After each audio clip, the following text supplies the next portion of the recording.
Mandailing bukan Batak, sejarah dan alasannya, suku Batak merupakan salah satu suku yang dikenal oleh masyarakat.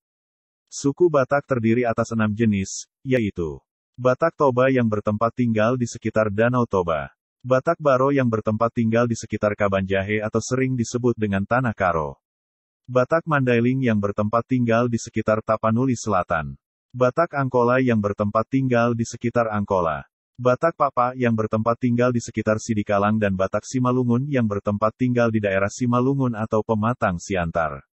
Keenam jenis suku Batak tersebut, masing-masing memiliki perbedaan, yaitu perbedaan dalam acara kematian, acara perkawinan, tarian, lagu daerah, dan hukum adat.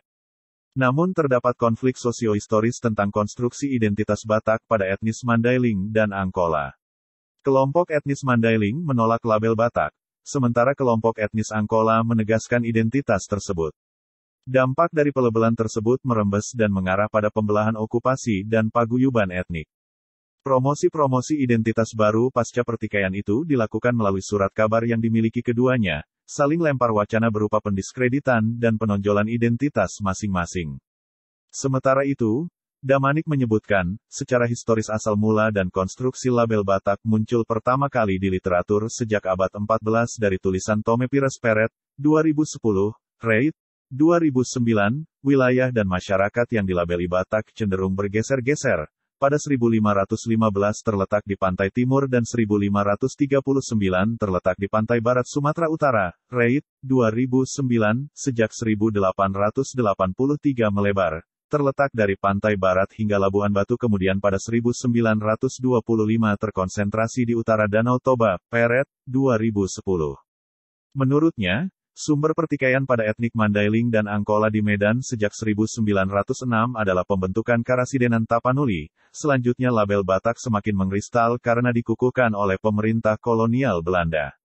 Secara etnografis, label Batak di Medan khususnya, merujuk pada masyarakat yang tergabung dalam subetnik Angkola, Mandailing, Karo, Papak, Simalungun, dan Toba. Dalam sejarah etnik Batak, pengukuhan label Batak oleh pemerintah kolonial Belanda merupakan sumber inti pertikaian etnik Mandailing dan Angkola di Medan.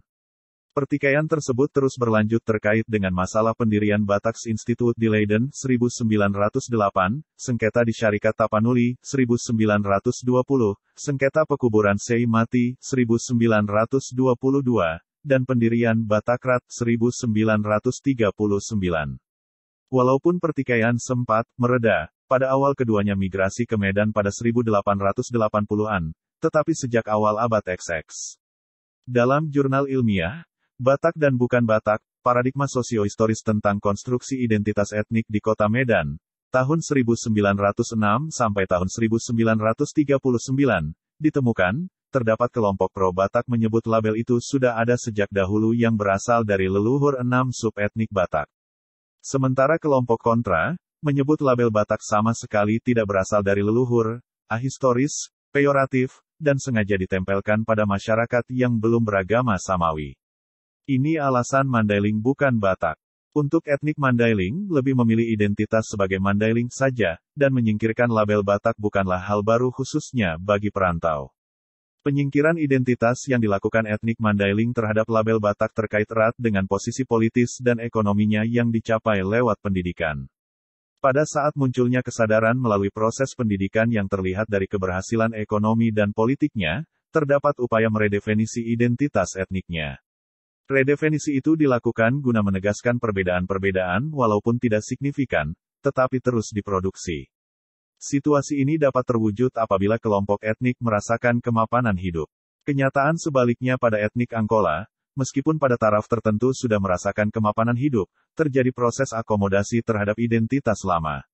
Cara ini dilakukan sebagai strategi mempertahankan eksistensi sambil terus memperbaiki kemapanan hidup yang cita-citakan. Situasi etnisitas, ethnicity situation, yang ditunjukkan perilaku etnik Mandailing dan Angkola berkaitan dengan kehidupan urban dalam upaya mempertahankan eksistensi hidup, memperbaiki citra diri, memperkaya dan memperluas jejaring ekonomi serta peneguhan posisi politis di hadapan Self-Bestur Melayu Delhi ataupun pemerintah kolonial.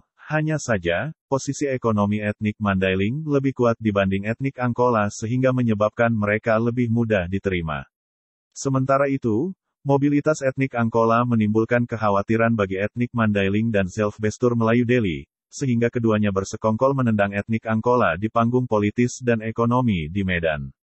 Batak atau Mandailing tetap satu Indonesia, yang harus menjunjung tinggi persatuan. Salam NKRI.